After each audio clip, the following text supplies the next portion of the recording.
The Gestapo thought they controlled every inch of occupied Paris, but they never saw the masterpiece hidden in plain sight. Picture this. It's 1942 and a high-ranking SS officer is admiring what he believes to be a genuine Van Gogh in his private collection. He paid a fortune for it. The provenance checked out perfectly. The brushstrokes were flawless. There was only one problem. The painting was created just 3 months ago in a cramped Parisian attic by a starving artist who was using every ounce of his genius, not for fame or fortune, but for something far more dangerous: survival, resistance, freedom.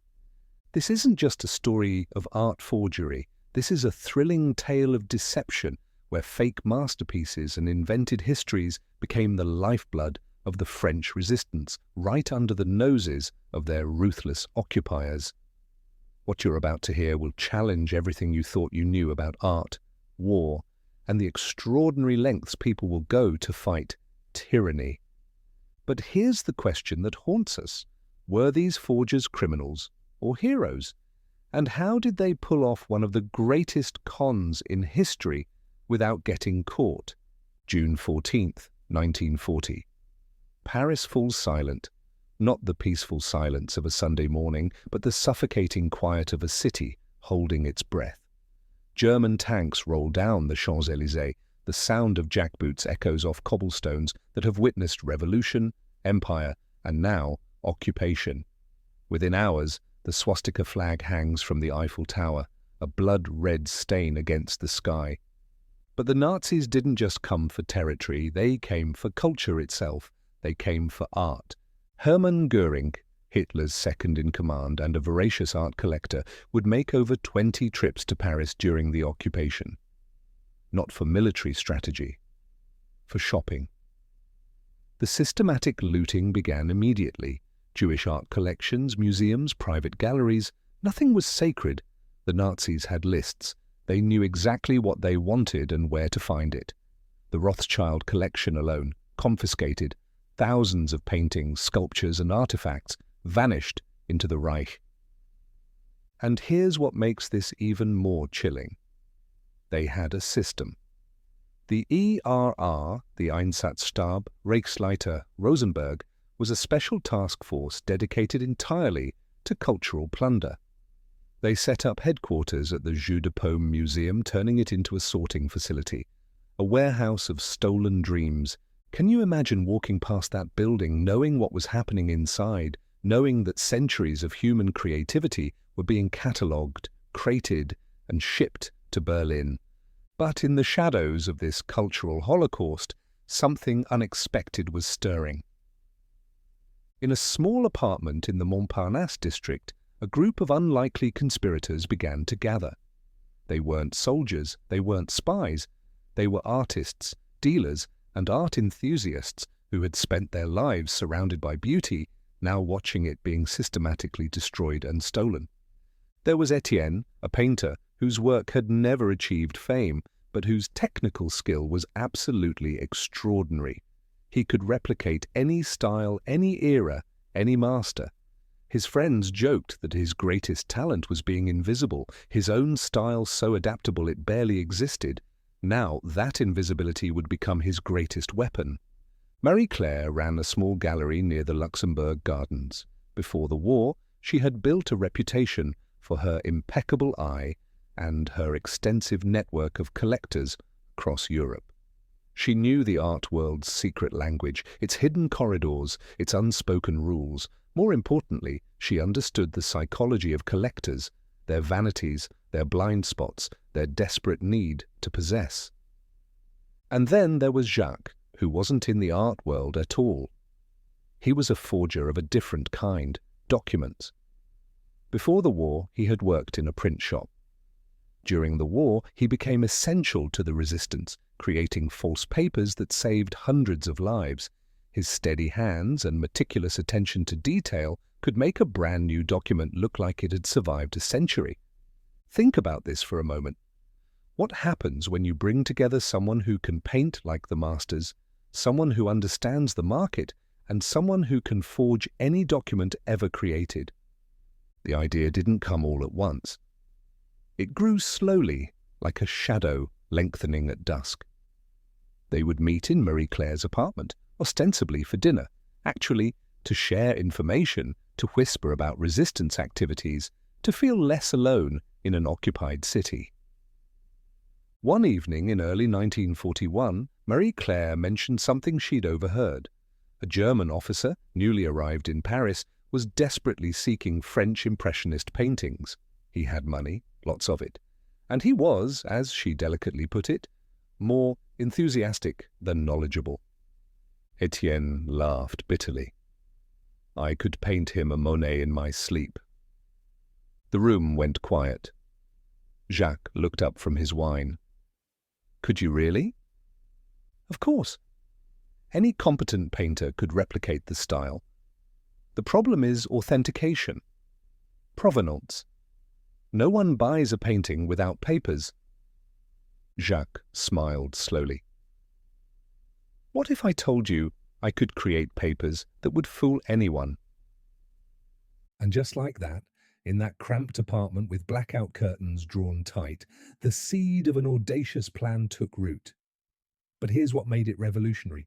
They weren't doing this for money. Every franc they earned would go directly to the resistance. They would turn the Nazis' obsession with looted art against them. They would weaponize culture itself. Marie Claire raised her glass. If we're going to do this, we do it perfectly. One mistake, and we're all dead. How far would you go to fight back? Would you risk torture and execution for a cause you believed in? These three people were about to answer that question every single day. Within weeks, the network expanded, carefully, slowly. Each new member was vetted through resistance channels. Trust was everything. One collaborator, one informant, and the entire operation would collapse. They brought in Sophie, a chemistry professor from the Sorbonne, who understood pigments and aging processes at a molecular level. She could tell you exactly which cobalt blue was used in the 1880s versus 1910. She could create paint that would pass any chemical test. Then there was Henri, an elderly frame maker whose workshop had been in his family for 4 generations. He had access to old wood, old canvases, old materials that were impossible to find during wartime. More importantly, he knew how to make new things look old. And finally, there was André, their resistance liaison. He was the one who would ensure the money reached the right people. He never told them what the funds were used for. They didn't need to know, but occasionally they'd hear whispers. A safe house established, a downed Allied pilot smuggled to Spain, weapons purchased, a sabotage operation funded. Every forgery potentially saved lives. That's what they told themselves when the fear became overwhelming. But here's the genius of their plan. They didn't forge just any art. They targeted what they called degenerate art, the very works the Nazis publicly condemned but privately coveted. Impressionists, post-impressionists, the bold, vibrant paintings that official Nazi doctrine called corrupt, but that high-ranking officers secretly desired. Why? Because these buyers were hypocrites operating in secret. They couldn't openly verify their purchases without exposing their hypocrisy. They couldn't take their Monet to an official expert without admitting they'd violated Nazi cultural policy. The network was exploiting shame. Brilliant. Let me take you inside Etienne's process, because this is where the magic happened, or rather, where painstaking, obsessive, technically perfect work happened. There was nothing magical about it, just skill, knowledge, and countless hours of practice. First, the canvas. You can't paint a fake 19th century masterpiece on fresh canvas from 1941. It would fail the first examination. Henri would source old canvases, sometimes paintings so damaged or worthless they could be reused, sometimes old bed sheets or sailcloth from the exact period. The weave had to be right, the texture had to match. Next, the stretcher and frame. Again, Henri's expertise was invaluable. Wood ages in specific ways. It cracks along the grain, it darkens, it develops a patina. He could make a frame from 1941 look like it had been hanging in the same chateau since 1885. Then came Sophie's contribution, the paint. This is where most forgers fail. Modern paints have different chemical compositions than historical paints. They dry differently, they age differently. Under ultraviolet light or X-ray analysis, they reveal themselves instantly. Sophie created pigments using historical recipes. She ground minerals by hand. She mixed oils using techniques that hadn't been common for 50 years. Every color had to be exactly right because she knew that somewhere down the line, someone might test it. But here's what most people don't understand about forgery. The technical skill is only half the battle. Etienne had to do something even harder. He had to forget his own artistic voice entirely and channel someone else's. He had to paint not as Etienne trying to copy Monet, but as Monet himself. He would study photographs of original works for hours. He would practice brush strokes until his hand moved in someone else's rhythm. He would mix colors until he could replicate exact hues from memory, and then, only then, would he begin to paint. How long did each forgery take? Weeks, sometimes months. And every minute he knew that discovery meant death. But here's the thing about art. The painting is only half the product. The other half is the story. No educated collector buys a painting without provenance. The documented history of ownership. The paper trail that proves authenticity. This is where Jacques became indispensable. A perfect forgery without perfect papers is worthless, and perfect papers were his specialty. Let me walk you through one example. Say they're creating a lost Renoir, a small painting, intimate, the kind a wealthy family might have purchased directly from the artist. Nothing so famous it would be documented in major catalogues, but significant enough to command a high price. Jacques would start with the paper itself. Not just any old paper, paper from the right era, with the right watermark, the right texture. He had sources throughout Paris, people who dealt in antique documents and books.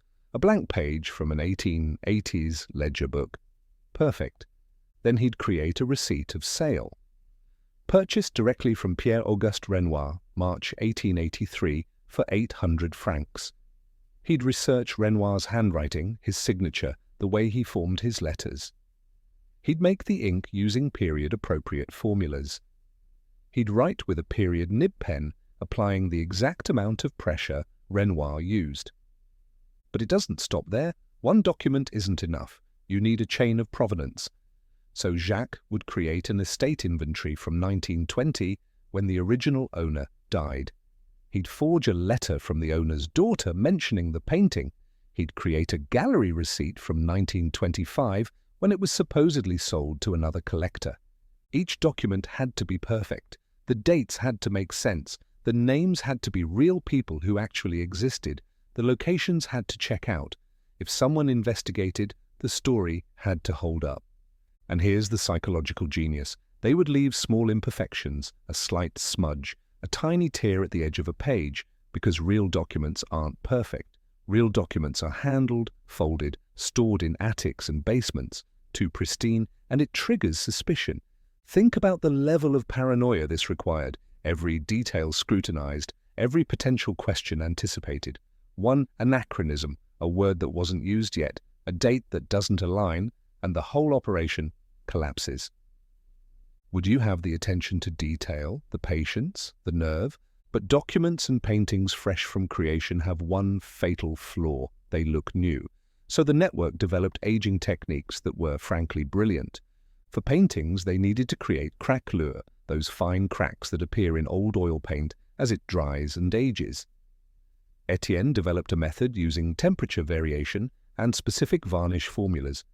He would paint a piece, let it dry completely, then apply layers of varnish and subject it to heating and cooling cycles. Within weeks, he could create crack patterns that would normally take decades. But here's the tricky part. The cracks had to go through all the layers of paint in a way that looked natural. They couldn't be uniform or geometric. Real aging is random, influenced by humidity, temperature, how the painting was stored. Sophie helped him understand the physics of it, the way different pigments crack at different rates. For documents, Jacques used equally clever techniques. Tea and coffee to stain paper, yes, but also exposure to sunlight to fade ink, carefully controlled mold growth to create foxing spots, mechanical stress to soften paper fibers. He'd leave documents near open windows where flies might leave spots. He'd store them in slightly damp conditions to encourage subtle deterioration. He even developed a technique for aging wax seals by carefully heating them and allowing minute amounts of dust to settle in the cracks. The goal was always the same: make it look like this painting, this document had existed exactly as they claimed it had for the past 50 or 60 years. And it worked. Again and again, it worked. Now we reach the most dangerous phase, the sale. All the technical perfection in the world means nothing if you can't get the forgery into the hands of a buyer. And not just any buyer, a Nazi buyer with enough money to make the risk worthwhile and enough arrogance to not ask too many questions. Marie Claire was the front person for this stage. Her gallery, while no longer operating openly, still had its reputation. More importantly, she still had contacts throughout the occupied art world, including several French dealers who had, shall we say, adapted to the new reality. These collaborationist dealers were complicated figures. Some were true believers in the Nazi cause, others were simply opportunists, and a few, very few, were playing their own double game, profiting from the Germans while occasionally helping the resistance. Marie Claire had to navigate these treacherous waters carefully, never revealing too much, always maintaining plausible deniability. Her approach was brilliant in its simplicity. She never offered. She let herself be approached. She would casually mention to a dealer that she'd heard of a painting becoming available, a family in financial trouble, an estate being quietly liquidated, always discreet, always slightly reluctant to share details. The psychology here is crucial. If you're too eager to sell, buyers become suspicious, but if you seem reluctant, almost protective of your source, the buyer becomes eager. They feel like they're getting access to something special, something not available to everyone else. And Nazi officers, for all their power, were deeply insecure about their cultural sophistication. Most came from middle-class or working-class backgrounds. They were military men, not aesthetes. Owning great art was how they proved they belonged in the upper echelons of European society. Marie Claire exploited this insecurity ruthlessly. She would express subtle surprise that a particular officer was interested in impressionist work. "I wouldn't have thought this was to your taste, but since you appreciate it," the implication being that most of his colleagues wouldn't understand. His ego would do the rest. But here's where it got truly dangerous: the authentication process. Let me tell you about the time everything almost fell apart. 1942. A forgery of a Cézanne still life, one of Etienne's best work, had been sold to a Gestapo officer named Hauptsturmführer Werner Koch. The price? 40,000 francs, an astronomical sum that would fund resistance operations for months. 3 days after the sale, Marie Claire received word that Koch wanted to see her. Immediately, her blood ran cold. Had he discovered something? Was this a trap? She spent a sleepless night preparing herself, going over every detail of the provenance, every aspect of the story. She made sure everyone in the network knew to disappear if she didn't return. The next morning, she walked into Gestapo headquarters on Avenue Foch. Think about that for a moment. Voluntarily walking into the heart of Nazi power in Paris, knowing that in the basement below, people were being tortured, knowing that one wrong word could end not just her life, but the lives of everyone she was protecting. Koch kept her waiting for an hour, a psychological tactic she knew, but it didn't make it less terrifying. When she was finally shown into his office, the Cézanne hung on the wall behind his desk, her forgery, looking absolutely perfect. Koch turned to her, his face unreadable. "Frau Marie Claire, I wanted to thank you personally. This painting has brought me such joy. I've shown it to colleagues, and there's considerable interest in whether you might help them acquire similar works." She almost fainted with relief, but maintained her composure perfectly. I'm pleased you're satisfied, Hauptsturmführer. I may be able to help your colleagues, though such pieces are increasingly rare. She left with contacts for 3 more potential buyers and her heart still racing. But not all close calls ended so well. In August 1942, another dealer, not part of their network, was arrested. He'd been selling forgeries too, crude ones that were quickly exposed. Under torture, he gave up names. The Gestapo raided galleries across Paris. For 2 weeks, the network went completely dark. No communication, no sales. Everyone waiting to see if their names would be among those called. Etienne destroyed several paintings he'd been working on, burning them rather than risk them being discovered. Jacques buried his documents and inks. Henri's shop was searched. They found old canvases, old frames, nothing suspicious for a frame maker. But Henri said later that he'd never been so terrified. One officer had picked up a canvas prepared for their next forgery, examining it carefully before setting it down and moving on. The raid missed them by inches, by luck, by the incompetence of the arrested dealer who didn't actually know their names, by divine providence, if you believed in such things. They waited 3 more weeks before resuming operations, but they added new precautions, no more than 1 forgery in circulation at a time, longer intervals between sales, more layers of separation between themselves and the buyers. The fear never left, but the work was too important to stop. So what happened to all that money? Remember, this was never about personal profit. Every franc went to the resistance through André, their liaison. Let me give you specific examples of what their forgeries funded, because this is where the operation transcends art and becomes something profound. Operation 1. In December 1941, a forged Monet sold for 35,000 francs. That money purchased weapons, rifles smuggled from Switzerland, ammunition, grenades, that were used in an attack on a train carrying supplies to the Eastern Front. 3 cars derailed, supplies that never reached German soldiers who might have used them against Soviet civilians. Operation 2, a fake Sisley, in March 1942, generated 28,000 francs that established a safe house network in the Free Zone. Over the next year, that network helped over 60 Allied airmen shot down over France, escaped to Spain, and eventually back to Britain, where they returned to combat operations. Operation 3. Perhaps most poignantly, a forged Pissarro in June 1942 funded the creation of false papers for Jewish families. Jacques himself worked on many of these documents, using the same skills he used for fake provenances to create false identities, baptismal certificates, ration cards, work permits, papers that meant the difference between deportation to Auschwitz and survival. Think about that equation. A Nazi officer paid a fortune for a fake painting to hang in his office, money that was immediately turned into documents that saved Jewish lives from the very regime he served. The irony was almost poetic. The Nazis' cultural pretensions, their need to own and control art, was being weaponized against their own genocidal machinery. André told them once, quietly, that their operation was one of the most effective fundraising mechanisms the resistance had. They couldn't match the violence of sabotage units or the intelligence gathering of spy networks, but they could do something equally valuable. They could move money, large amounts of money, steadily, reliably. By the best estimates, the network generated over 400,000 francs for the resistance between 1941 and 1944.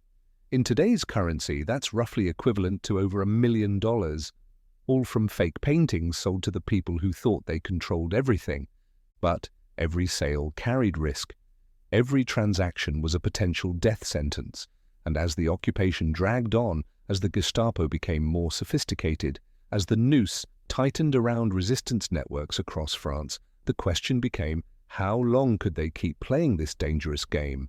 What makes someone believe a lie? This is the question that determined whether the network lived or died with each sale.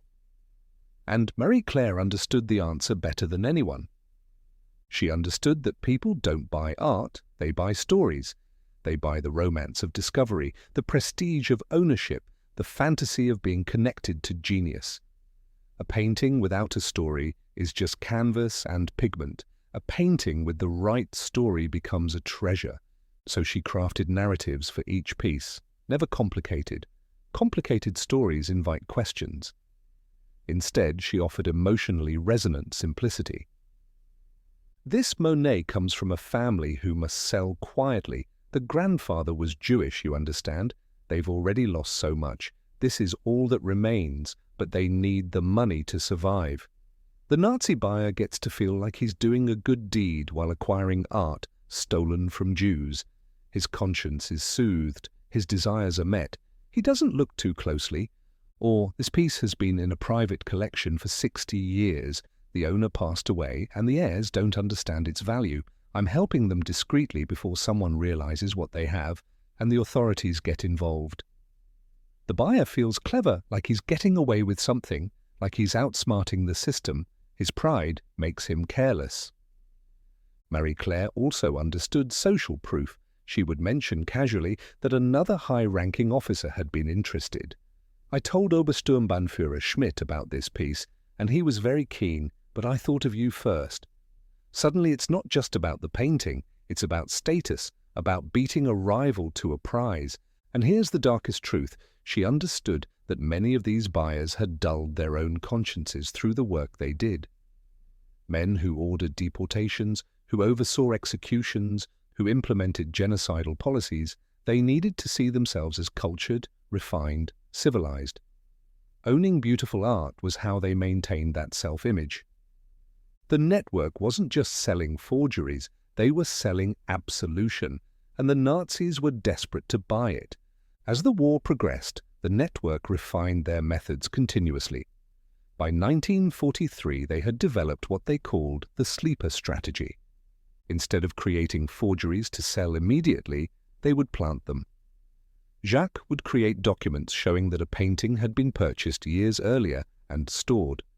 They'd place these documents in public archives, slipping a forged receipt into a real gallery's records, adding a false entry to an estate inventory in a courthouse. Then they'd wait. 6 months. A year. Long enough for the documents to age naturally, for the paper trail to feel established.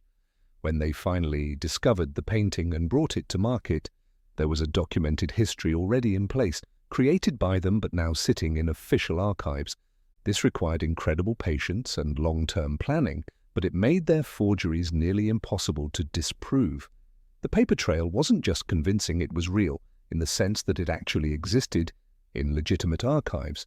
Etienne's technical skills also evolved. He developed a technique for creating pentimenti, those ghost images that show up in X-rays where an artist changed their mind and painted over earlier work. Real masterpieces often have these hidden layers. Forgeries rarely do. Etienne would deliberately paint something, let it dry, then paint over it with the final composition. Under X-ray examination, the painting would reveal hidden sketches and changes, exactly like a real work by an old master.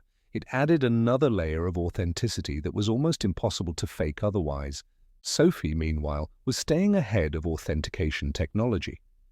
As German scientists developed new methods for detecting forgeries, more sophisticated chemical analyses, better ultraviolet techniques, she developed countermeasures. It was an arms race of deception, and she was determined to win. By mid-1943, the network's success had attracted attention within the resistance. Other groups wanted to replicate their model. Carefully, with extensive vetting, Marie-Claire began to share techniques with trusted contacts in Lyon, Marseille, and even Brussels. The Paris network never knew exactly how many other forgers were operating. That was by design. Compartmentalization kept everyone safer, but they heard whispers of similar operations, similar cons being pulled across occupied Europe. The Nazis' obsession with stolen art had created a weakness, and resistance networks across the continent were exploiting it. Each fake masterpiece sold to the occupiers was a small victory, a tiny redistribution of wealth and power. But expansion brought new risks. More people involved meant more chances for someone to make a mistake, to talk too much, to be captured and interrogated. André brought them information about other operations that had been compromised, lessons learned in blood. They adapted again, created more distance between themselves and new recruits, developed code words and dead drops, operated on a need-to-know basis that sometimes felt paranoid but was absolutely necessary. Trust was everything and simultaneously impossible. You had to trust your network while assuming that anyone could be compromised at any moment. That tension, that constant vigilance, took a psychological toll. Etienne's hands developed a tremor. Not from age, he was only 38, but from stress. He had to take breaks between forgeries to let his nerves settle. Marie-Claire had nightmares about interrogations. Henri drank too much. Sophie threw herself deeper into her work, finding solace in the precision of chemistry. They all knew people who'd been arrested, friends who'd disappeared into Avenue Foch and never returned. Every few weeks there'd be news of another resistance member executed, another network broken. And they kept working, because what else could they do? Stop, and the money stopped flowing. Stop, and operations failed. Stop, and people died who might have been saved. The weight of that responsibility was crushing, and they carried it anyway. June 6th, 1944. D-Day. Allied forces stormed the beaches of Normandy, and suddenly, after 4 years of occupation, liberation seemed possible. Paris held its breath again, but this time with hope instead of dread. The network made a critical decision: accelerate operations. With the Germans facing military collapse, they needed to extract as much money as possible before the whole system came crashing down. But they also knew the Gestapo was getting more desperate, more brutal, more indiscriminate in their arrests. They pulled off 3 major sales in July alone. Reckless by their earlier standards, but necessary. The money funded uprisings, bought weapons for the resistance fighters who would liberate Paris ahead of the Allies. August 1944. The city rose in rebellion. Barricades went up across Paris. The network stopped their forgery operation entirely and joined the fighting.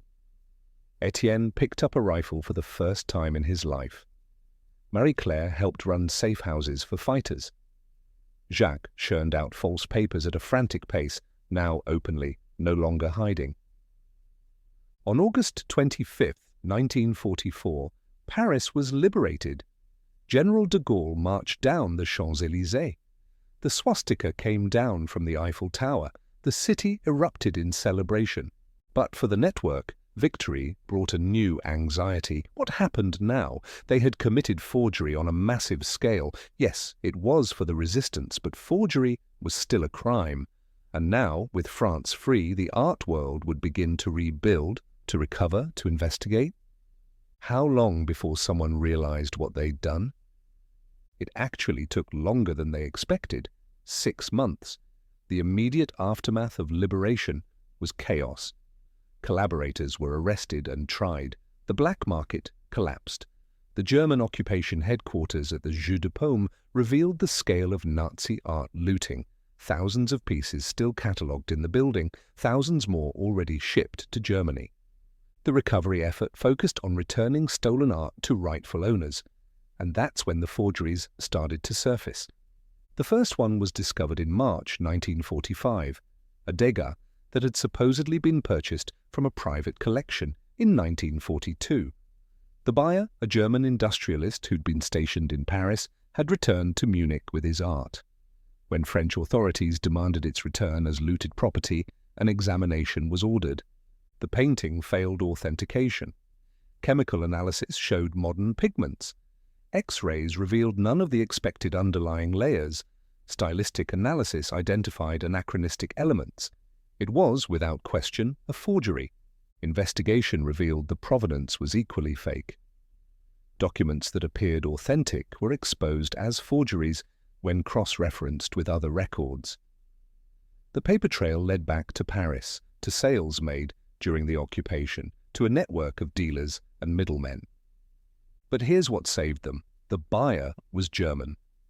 A Nazi who'd purchased the painting during the occupation. Technically, even if the painting had been real, it would have been stolen property subject to recovery. The forgery had simply meant he'd paid money for something worthless. French authorities faced a dilemma. Prosecute the forgers for selling fakes to Nazis? It didn't exactly seem like a priority. There were war criminals to try, collaborators to punish, a country to rebuild.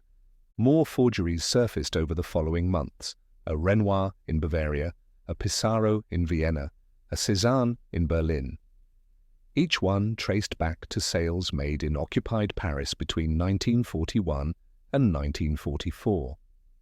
The art world was scandalized. How had so many fakes entered circulation? Who was responsible? And why hadn't anyone noticed at the time? The network had disbanded after liberation. They'd destroyed most of the evidence, burned documents, disposed of materials, gone their separate ways. By the time investigators started piecing together the operation, the trail was cold. Some information came to light through resistance records. André had documented the money received and how it was used, though he'd been careful never to record names. Those records showed that a significant funding source had operated throughout the occupation. Source unnamed, money clean. Marie Claire was questioned in late 1945. She admitted nothing. Without hard evidence, without materials, without witnesses willing to testify, what could they prove? She'd been a gallery owner who'd made sales during the occupation. Many people had done the same to survive. Yes, some of those sales turned out to be forgeries, but how was she to know? She'd relied on documents that appeared authentic. She expressed shock and dismay that she might have been deceived. She offered to help investigate. She provided just enough cooperation to seem innocent while revealing nothing of substance. The investigation fizzled. There were simply too many other priorities. The French government didn't want to publicize that the Nazis had been successfully conned on French soil. It complicated the narrative of victimhood and resistance. Better to let sleeping dogs lie. Etienne never painted again. After the liberation, he put down his brushes and took a job teaching art history at a small school. He'd spent 4 years channeling the voices of dead masters. He'd lost his own voice entirely in the process, and he never found it again. Sophie returned to the Sorbonne.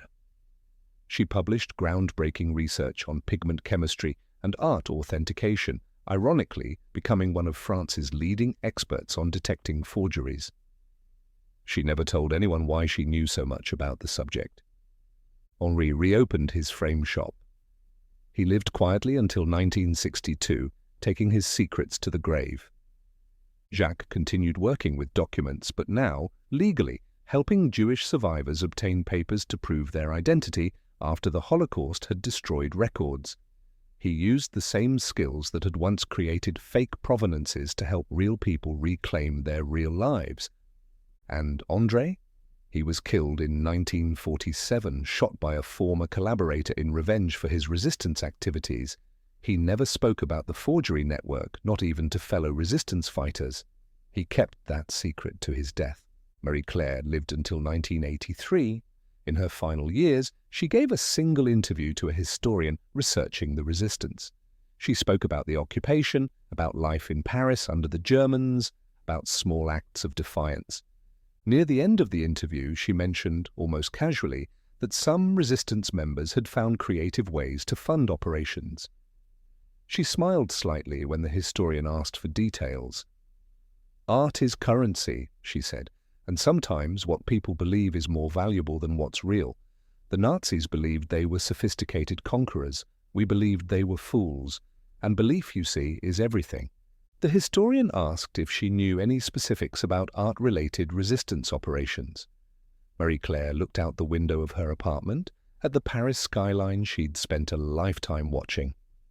"If I knew anything specific," she said quietly, "I certainly wouldn't be alive to tell you about it. The Gestapo didn't have a sense of humor about being made to look ridiculous. Best to let the dead keep their secrets, don't you think?" She died 3 weeks later. Among her effects, her niece found a small painting, nothing special. A simple, still life that might have been painted by any competent amateur. On the back, in faded ink, were the words, "The best art tells a story, even if the story isn't true." So here we are, at the question that started this whole journey. Were these forgers criminals or heroes? The answer, like most truth, is complicated. From a legal standpoint, they committed crimes, fraud, forgery, misrepresentation. If they'd sold fake paintings to innocent French citizens, we'd have no trouble calling them criminals. Their victims being Nazis doesn't change the legal definition of their actions, but here's where it gets morally complex. Does the identity of the victim matter? If you steal from a thief, is it still theft? If you defraud a genocidal regime, actively murdering millions, is it still fraud? The philosophical debate continues to this day among art historians, legal scholars, and ethicists. Some argue that the network was engaged in justified deception, a form of warfare using culture as a weapon. Others point out that undermining the integrity of art authentication, even for noble purposes, has lasting consequences for the entire art world. And those consequences are real. After World War II, the art market became significantly more skeptical. Authentication processes became more rigorous. Trust, once damaged, took decades to rebuild. Some argue that operations like the Paris Forgery Network contributed to that erosion of trust. But here's what we know for certain. Every franc they generated went to saving lives and fighting tyranny. They risked torture and execution, not for personal gain, but for resistance. They turned the Nazis' cultural pretensions into a weapon against them. Ask yourself, if you'd been in Paris in 1942, what would you have done? Would you have had the courage to risk everything? Would you have had the skills to pull it off? Would you have been willing to commit crimes in service of a greater good? There's no easy answer. And maybe that's the point. The most compelling stories of resistance rarely fit into neat moral categories. Here's something that will send chills down your spine. Some of those forgeries have never been found. Records suggest the network created at least 30 significant pieces. Only 18 have been definitively identified as their work. That means there are potentially a dozen paintings out there hanging in museums, private collections, or storage facilities that people still believe are genuine masterpieces. Forgeries so perfect they've survived 80 years of scrutiny. Think about that for a moment. Somewhere, right now, someone might be looking at what they think is a Monet or a Renoir, a painting they've admired for years, treasured, maybe even built part of a collection around, and it was created by Etienne in a cramped Parisian attic during the darkest days of the occupation. Art authentication experts occasionally wonder if certain pieces might be wartime forgeries, a Pissarro that surfaced in the 1950s with incomplete provenance, a Sisley that seems slightly off stylistically but has passed every technical test, a Monet that appeared in a Swiss collection with documentation that's just a bit too perfect. But here's the dilemma. If you're a museum or collector and you suspect you might have one of these pieces, do you investigate? A thorough examination might prove it's a forgery, destroying its value and embarrassing the institution. Or it might prove it's genuine, but the investigation itself might plant seeds of doubt in the public's mind. So some institutions choose not to look too closely. The painting stays on the wall. The legend remains intact. And somewhere, Etienne's ghost might be smiling. Let me take you deeper into something that fascinates me about this story. The relationship between authenticity and value. What makes a painting valuable? Is it the brushstrokes, the composition, the color? Or is it the name attached to it? If Etienne could paint something indistinguishable from a Monet, identical in technique, beauty, and execution, why is the real Monet worth millions while Etienne's version is worthless?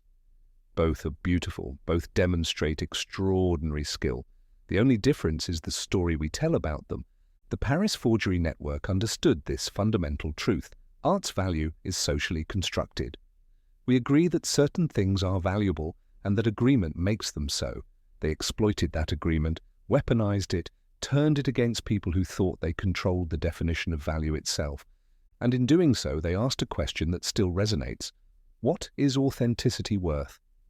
Is an authentic painting by a mediocre artist more valuable than a perfect forgery of a masterpiece? Is the story of an object more important than the object itself? The art world has never fully answered these questions. We simply agree not to ask them too loudly. But the Paris forgers asked them every single day, and their answer was clear. Sometimes a beautiful lie serves truth better than an ugly honesty.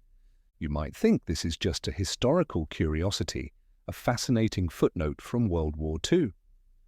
But the lessons of the Paris forgery network echo through to our present day. Consider this. In every authoritarian regime, in every occupation, in every situation where power becomes concentrated and corrupt, people find creative ways to resist. They use the system's own logic against it. They exploit the weaknesses of the powerful. The Paris forgers understood that Nazi officers' vanity was a vulnerability. Their need to appear cultured, sophisticated, worthy of the art they were stealing, that need could be weaponized. Every authoritarian system has similar vulnerabilities. Every occupying power has blind spots. Every tyranny contains the seeds of its own subversion. Modern resistance movements still study historical operations like this one, not to forge art specifically, but to understand the principles, find the weakness, exploit the psychology, use the oppressor's own values against them, turn their strengths into liabilities. The network also understood something crucial about information warfare. Plausible documentation matters more than objective truth. If the papers say it's real, if the story holds up, if the right people vouch for it, then for practical purposes, it is real.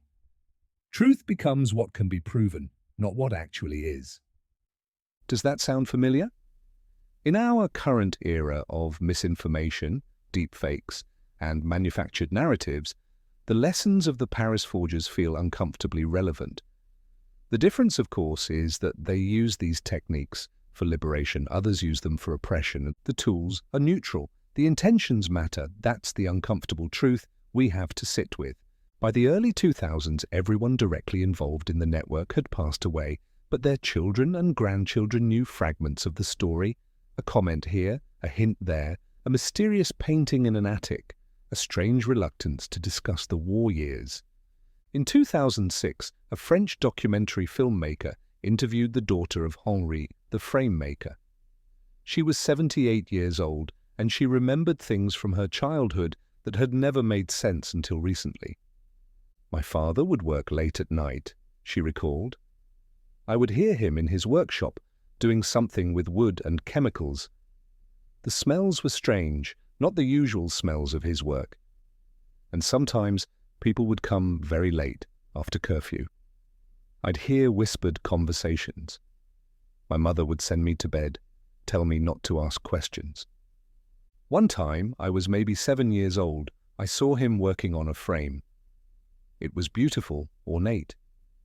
He was making it look old deliberately, scratching it, staining it, doing something with wax and dirt.